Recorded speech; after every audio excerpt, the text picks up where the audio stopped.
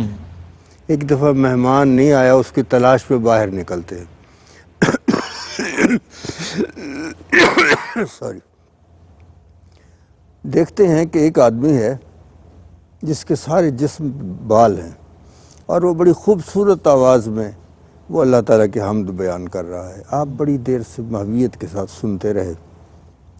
جب وہ فارغ ہوا تو آپ نے فرمایا کہ تم اتنے محبت کے ساتھ، اتنے خلوص کے ساتھ اور اتنی درد و سوز کے ساتھ یہ اس کا ذکر کر رہے تھے، تو میرے لیے کوئی دعا کر دو۔ تو انہوں نے کہا میں تمہارے لیے کیا دعا کروں؟ ایک دعا میں نے بہت عرصہ ہوا ہے میں نے مانگی تھی، آج تک میری وہ دعا قبول نہیں ہوئی، تو میں تمہارے لیے کیا دعا کروں؟ تو اس نے آپ نے پھر فرمایا وہ کیا ایسی دعا تھی جو تم اتنی درد و سوز کے ساتھ تو اس کا ذکر کر رہے ہو، پھر تمہاری دعا قبول نہیں؟ اس نے کہا یہاں ایک آدمی آیا تھا جو بکریاں چرا رہا تھا، میں نے پوچھا یہ بکریاں کس کی ہیں؟ اس نے کہا یہ ابراہیم خلیل اللہ کی ہیں۔ میں نے کہا خلیل اللہ تو وہ ہوتا ہے جو اللہ کا دوست ہو، کیا یہاں کوئی ایسا موجود ہے جو خلیل اللہ ہے؟ تو میں نے دعا مانگی یا اللہ میری اس کے ساتھ ملاقات کروا دے، آج تک میری یہ دعا قبول نہیں ہوئی، تو میں تیرے لیے کیا دعا کروں؟ آپ نے فرمایا اگر یہ تیری دعا ہے تو وہ تو قبول ہو گئی۔ آپ نے اس کو لے کر معانقہ فرمایا۔ معانقے کی ابتدا بھی یہیں سے ہوئی، حضرت ابراہیم علیہ السلام نے سب سے پہلے سبحان ماشاءاللہ، ماشاءاللہ۔ انبیاء کے ذکر میں کیسی حلاوت ہے، ان کا ذکر جو ہے وہ یقیناً تسکین دیتا ہے ہمارے دلوں کو۔ حضرت ایوب علیہ السلام کا ذکر کریں اور ان کی خصوصیت، خاص طور پہ صبر ایوب جو ہے وہ ایک محاورے کے طور پر بولا جاتا ہے، تو ان کی سیرت و کردار کے حوالے سے، ان کے اس خاص وصف اور پہلو کے حوالے سے کچھ بیان فرمائیں۔ بہت شکریہ ڈاکٹر صاحب۔ حضرت ایوب علیہ السلام کا جو ذکر ہے، سبحان اللہ، آپ کی شخصیت بڑی ہماگیر ہے اور رب کائنات نے آپ کو بڑی عظمتیں عطا فرمائی اور آپ کو مال و دولت بھی عطا فرمایا تھا، کثیر اولاد بھی عطا فرمائی تھی، اور یہ جس طرح آپ نے فرمایا نا صبر ایوب تو ایک استعارہ بن گیا ہے۔ جس طرح بعض شخصیات کے ساتھ کچھ اوصاف متصف ہو جاتے ہیں، جیسے ابو بکر کا نام آئے رضی اللہ تعالیٰ عنہ تو صدق آپ کے ساتھ متصف ہے، سیدنا عمر فاروق کا نام آئے رضی اللہ تعالیٰ عنہ تو عدل آپ کے ساتھ متصف ہے، سیدنا عثمان غنی ذوالنورین کا نام آئے رضی اللہ تعالیٰ عنہ تو حیا آپ کے ساتھ متصف ہے، مولا علی کرم اللہ وجہ الکریم کا نام نامی اس میں گرامی آئی شجاعت آپ کے ساتھ متصف ہے، حضرت ابو ذر غفاری کا نام آئے رضی اللہ تعالیٰ عنہ تو فقر آپ کے ساتھ متصف ہے۔ اسی طرح انبیاء علیہ السلام میں جب حضرت ایوب علیہ السلام کا ذکر آتا ہے تو صبر، یہ ایسا دیکھیں ڈاکٹر صاحب کمال کی بات یہ ہے ہر عمل پہ اجر ہے، صحیح، ہر عمل پہ اجر ہے، اور اجر کی پھر بیان بھی کی گئی کہ اتنا گنا اجر ہے، اتنا گنا اجر ہے، لیکن صبر اتنی بڑی دولت ہے، فرمایا کہ ہر عمل پہ اجر ہے اور صبر والے کے ساتھ اجر والا ہے، اللہ ان اللہ مع الصابرین۔ سبحان اللہ۔ ایوب علیہ السلام کو رب کائنات نے کئی طریقے سے آزمایا، جس طرح ابھی قبلہ مفتی صاحب نے بھی بیان کیا، پیسا قبلہ نے بھی، تو رب کائنات کا یہ کلیہ ہے، مشیت یزدی ہے، اپنے بندوں کو آزماتا ہے اس کے درجات کو بلند کرنے کے لیے۔ تو رب کائنات نے آپ کو آزمایا پہلے اولاد کے ذریعے، گھر کی چھت گر گئی، سارے بچے فوت ہو گئے، تو آپ نے کہا جس کا مال تھا اسی کی طرف چلا گیا، اللہ کی رضا پہ راضی ہوں، صبر کیا۔ پھر آپ کے ہزارہ اونٹ تھے جو آپ کے غلے کے اندر موجود تھے، وہ سارے ایک ایسی بیماری آئی، وہ سارے مر گئے۔ آپ نے کہا اللہ کا مال تھا، اللہ کی طرف چلا گیا۔ پھر رب کائنات نے آپ کی ذات کے اوپر، آپ کے وجود کے اوپر بیماری طاری کی۔ بہت سی بنی اسرائیلی روایتیں ہیں جو من گڑت بھی ہیں، اور طرح طرح کی باتیں ہیں کہ آپ کو فلاں مرض ہوا، فلاں مرض ہوا، اور بعض نے کہا کیڑے پڑ گئے۔ اس طرح انبیاء علیہ السلام کی ذات کے ساتھ یہ چیزیں نہیں ہیں جو بنی اسرائیلی روایات ہیں، لیکن اللہ پاک نے بیماری عطا فرمائی، اور جب بیماری عطا فرمائی تو آپ نے اس پر بھی صبر کیا، اور صبر کرتے رہے۔ پھر اللہ کی بارگاہ میں التجا کی، اور اللہ کی بارگاہ میں دعا کی، تو رب کائنات انی مسنی الضر وانت ارحم الراحمین دعا کی، اللہ پاک نے آپ کو شفا عطا فرما دی۔ وہ حضرت خواجہ صاحب فرماتے ہیں نا کہ انبیاء، اولیاء، اہل بیت نبی، تابعین و صحابہ پہ جب آبنی، گر کے سجدے میں سب نے یہی عرض کی، تو نہیں ہے تو مشکل کشا کون ہے۔ تو آپ نے دعا کی، اللہ پاک نے شفا عطا فرما دی۔ بلکہ قرآن پاک کے الفاظ ہیں، رب کائنات نے فرمایا ارکض برجلک ھذا مغتسل بارد وشراب، آپ اپنا پاؤں زمین پہ ماریں اور وہاں سے چشمہ پھوٹے گا جناب میٹھے پانی کا، پینے کے لیے بھی اور غسل کے لیے بھی۔ تو رب کائنات نے اس پانی کے ذریعے آپ کو شفا عطا فرمائی، اور رب کائنات نے، اور ڈاکٹر صاحب آخری جملہ اس حوالے سے بڑا خوبصورت یہ ہے کہ جب آپ کو شفا مل گئی تو لوگوں نے آپ سے پوچھا یہ بتائیں کہ آپ کو بیماری کی حالت میں جو آپ نے زندگی گزاری تھی وہ اچھی تھی یا شفا والی زندگی اچھی تھی؟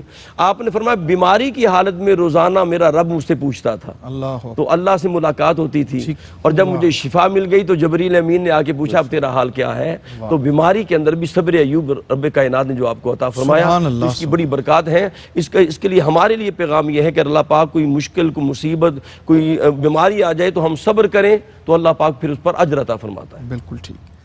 مفتی صاحب، حضرت سیدنا یوسف علیہ السلام کا ذکر اور ان کی شخصیت میں بہت سارے پہلو ہیں جس پہ بات ہو سکتی ہے، لیکن خاص طور پہ ان کے ہاں جو درگزر کا اور معافی کا ان کا پہلو ہے، اور اتنے سارے مسائل، مشکلات، اور خاص طور پہ اپنوں کے ساتھ معافی، چونکہ یہ بہت ہمارے ہاں کم ہے، اپنوں کو معاف کرنے میں ہم بہت کام نہیں لیتے کہ ان کو معاف کر دیا جائے، لیکن یہ وصف یوسف علیہ السلام کے ہاں دکھائی دیتا ہے، کیا فرماتے ہیں؟ حضرت یوسف علیہ السلام بلکہ سورہ یوسف کا جب مطالعہ کریں تو حضور علیہ السلام کی مبارک زندگی کے جو احوال اور اتار چڑھاؤ اور وہ تمام معاملات جب ہم دیکھیں تو بہت ساری جگہوں میں مماثلت ہمیں قرآن پاک کی آیات کی شکل میں ملتی ہے کہ کیسے یوسف علیہ السلام پر ان کے بھائیوں نے ظلم و ستم کیا اور مطلب مکہ سے نکال دیا، اور پھر کیسے حضرت یوسف علیہ السلام بادشاہ مصر بنے، اور کیسے پھر وہ بھائی ان کے سامنے سجدہ تعظیمی میں سجدہ ریز ہوئے، اور کیسے معافی کا وہ سارے مناظر، حضور علیہ السلام کی مکی زندگی، پھر ہجرت مکہ سے مدینہ کی طرف، پھر حضور علیہ السلام کا مکہ کو فتح فرمانا، اور فتح مکہ کے وقت پھر وہی اس ارشاد کو دہرانا کہ میں آج وہی کہوں گا جو یوسف میرے بھائی نے کہا تھا کہ لا تثریب علیکم اليوم انتم الطلقاء، کہ میں تمہیں معاف کرتا ہوں، تم آج سے آزاد ہو۔ اچھا، یہ جو یہاں سے دوبارہ ہم آپ سے لیتے ہیں۔ ناظرین اکرام، بریک کا وقت ہے، ہمارے ساتھ رہیے، لوٹتے ہیں ایک چھوٹے سے وقفے کے بعد حضرت یوسف علیہ السلام کا ذکر، اور اس میں خاص طور پہ جس پہلو پہ مفتی صاحب ابھی بات کرنے والے تھے اس پہ تھوڑا انتظار کیجیے، ابھی لوٹتے ہیں آپ کی خدمت میں۔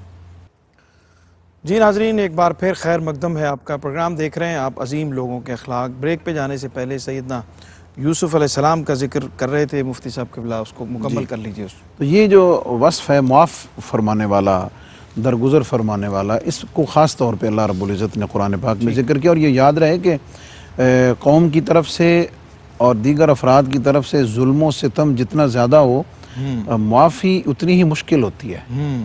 تو حضرت یوسف علیہ السلام کی تو آپ دیکھیں، مطلب گھر سے بھائیوں کے ساتھ نکلے اس وقت سے لے کے جو مشقت کی زندگی اور قید اور کیا کیا مسائل، تو وہ سارے کے سارے اگر سامنے رکھتے ہوئے وہ صرف بھائیوں کی وجہ سے تھے نا، لیکن جب وہ سامنے آئے تو اللہ اکبر، حضرت یوسف علیہ السلام نے اللہ تعالیٰ کی صفت رحمت اور معافی کا مظہر بنتے ہوئے اپنے بھائیوں کو معاف کر کے۔ بالکل ٹھیک۔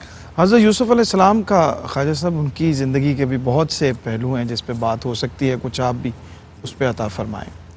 ڈاکٹر صاحب، ابھی ذکر ہو رہا تھا حضرت یعقوب علیہ السلام کا بھی اور حضرت یوسف علیہ السلام کا بھی ذکر آیا، وہ شعر ہے، ہم نے کیا کیا نہ تیرے ہجر میں محبوب کیا، صبر ایوب کیا نالہ یعقوب کیا۔ واہ واہ، تو ایک مثال بن گئی ہے اس چیز کی، ان کے صبر کی اور ان کا حضرت یعقوب علیہ السلام کا جو رونا تھا۔ تو جب حضرت یوسف علیہ السلام کو وہ 7 بھائی صاحب لے کے گئے اور انہوں نے مشورہ کیا کہ ان کا کیا کیا جائے، تو وہ کنویں میں ان کو ڈال دیا گیا۔ پھر وہ کنویں سے باہر آئے، جب کسی نے پانی نکالنے کے لیے اس میں ڈول ڈالا تو آپ اس میں تشریف لائے۔ تو اس کے بعد ان کے حسن کے چرچے شروع ہو گئے۔ حضرت خواجہ محمد یار فریدی علیہ رحمت فرماتے ہیں کہ ماہ یوسف مشرقش بدھ چاہے کنعان کسے، اس کا مشرق تھا کنعان کا کنواں۔ حضرت یوسف علیہ السلام ایک ماہ تھے، ایک چاند تھے، اور ان کا مشرق جو ہے وہ کنعان کا کنواں تھا۔ آخر آبد مغرب بخش چاہے زنخدان کسے، وہ سرکار کا جو چاہے زنخدان ہے اس میں وہ سارا یوسف، سارا ماہ، اس میں سارا گم ہو گیا۔ تو اس کے ہجر میں جب اتنا روئے، وَبْيَضَّتْ عَيْنَاهُ مِنَ الْحُزْنِ فَهُوَ كَظِيمٌ، آنکھوں کی بینائی ختم ہو گئی۔ بچے بھائی صاحبان جب دوبارہ پہچاننے کے بعد آئے اور اس کے بعد پھر وہ آپ نے پوچھا تو انہوں نے بتایا کہ انہیں تو آنکھوں کی بینائی ضائع ہو گئی۔ اب ایک بادشاہ ہے بیٹا، اس کے سامنے یہ بات پیش کی جا رہی ہے کہ تمہارے والد صاحب کی بینائی ختم ہو گئی ہے۔ تو اصولاً تو یہ تھا کہ کوئی بورڈ بٹھایا جاتا تھا حکماء کا، ڈاکٹروں کا، کہ جاؤ میرے ابا جان کا علاج کرو۔ آپ نے وہ کام نہیں کیا، بلکہ فرمایا اذهبوا بقمیصی ھذا، میری یہ قمیص لے جاؤ، والقوہ علی وجہ ابی یات بصیرہ، پہلے فرما دیا میرے ابا جان کے منہ پہ ڈال دو میری قمیص اور ان کی بینائی واپس لوٹ آئے گی۔ ولما فصلت العیر، جب وہ قافلہ وہاں سے روانہ ہوا، جدا ہوا، تو آپ نے پہلے فرما دیا انی لا اجد ریح یوسف، مجھے یوسف کی خوشبو آ رہی ہے۔ وہ جب وہ قافلہ آیا، انہوں نے وہ قمیص ڈالی تو اس سے آپ کی بینائی واپس لوٹ آئی۔ اب اس پہ غور کی ضرورت یہ ہے، دیکھنا یہ ہے کہ وہ جو قمیص تھا وہ کسی کاٹن کا بنا ہوا تھا، پھر اس کو درزی نے سیا، ان مراحل سے جب وہ گزرا ہے اس میں وہ کمال نہیں تھا۔ جب جس میں یوسف سے لگ گیا تو پھر اس میں یہ کمال پیدا ہو گیا کہ اس کی وجہ سے آنکھوں کی بینائی ہو۔ سبحان اللہ، سبحان اللہ، ماشاءاللہ۔ قاری صاحب قبلہ، حضرت موسیٰ علیہ السلام کا ذکر اور خاص طور پہ ان کا جو تحمل اور ان کی بردباری اور جو نرم مزاجی جو فرعون کے دربار میں اس کی سارے صورتحال کو دیکھنے کے باوجود جو انہوں نے اختیار کی، اس پہ بھی کچھ ارشاد فرمائیے۔ نرم دلی بہت اہم وصف ہے جو ہمارے اندر ہونا چاہیے۔ جی ڈاکٹر صاحب، قرآن پاک میں اللہ پاک نے فرمایا نا فَبِمَا رَحْمَةٍ مِّنَ اللَّهِ لِنْتَ لَهُمْ وَلَوْ كُنْتَ فَظًّا غَلِيظَ الْقَلْبِ لَانفَضُّوا مِنْ حَوْلِكَ۔ فرمایا اے حبیب، اگر آپ تندخو ہوتے، اگر نرم دل نہ ہوتے تو لوگ آپ کے پاس نہ آتے۔ قرآن نے بھی فرمایا وَقُولُوا لِلنَّاسِ حُسْنًا، لوگوں سے نرمی سے بات کرو۔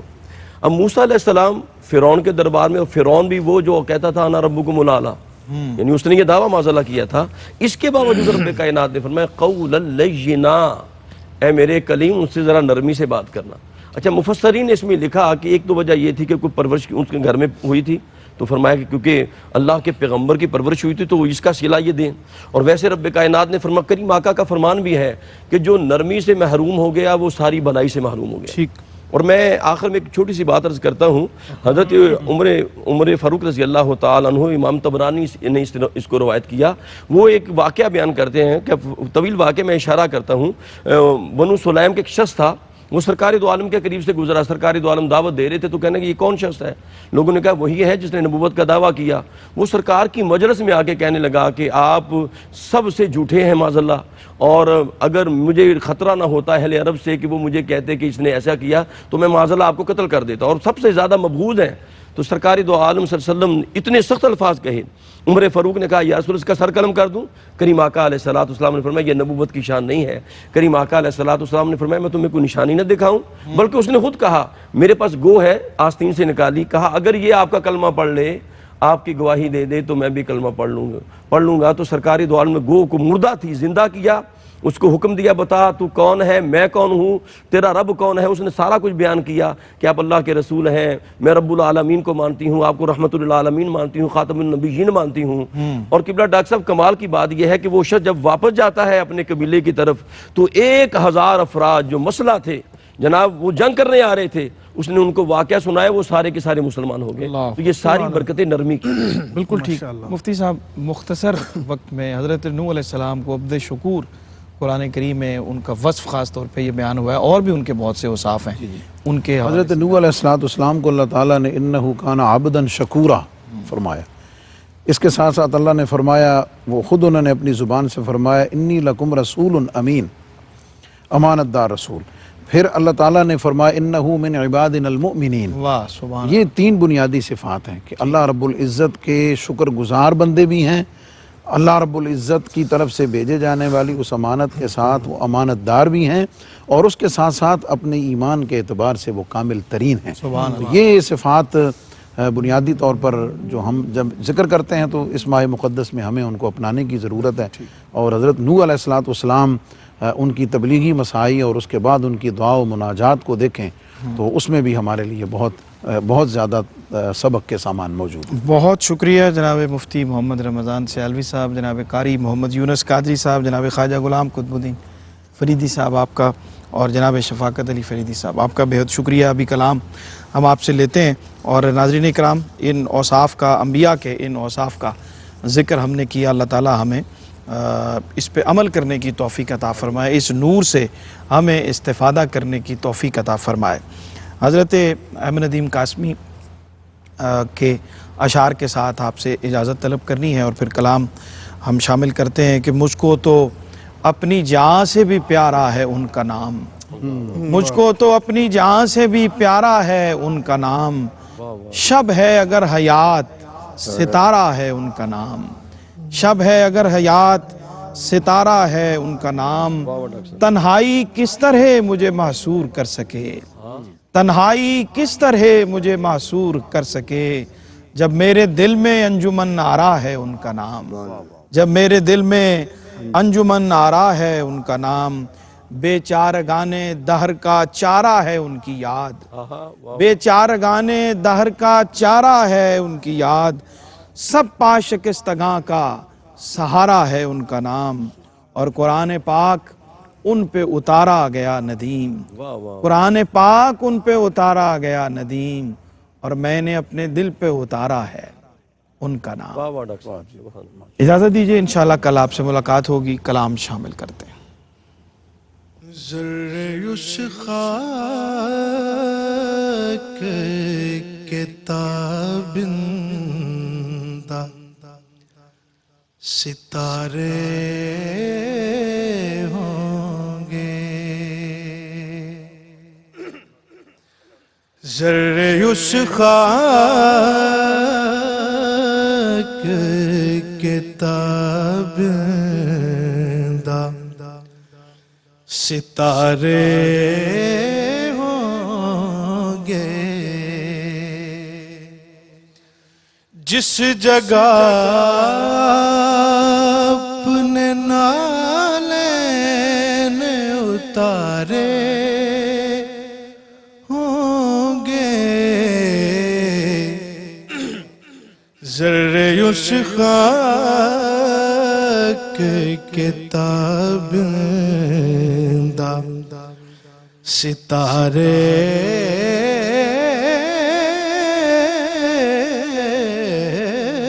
ہوں گے، بوئے گل اس لیے پھرتی ہے چھپائے چہرہ، بوئے گل اس لیے پھرتی ہے چھپائے چہرہ، بوئے گل اس لیے پھرتی ہے چھپائے چہرہ، گیسو سرکار دو عالم نے سنوارے ہوں گے یسوع سرکار دو عالم نے سنوارے ہوں گے. اور شعر ہے. اٹھ گئی جب تیری جانب وہ کرم بار نظر، اٹھ گئی جب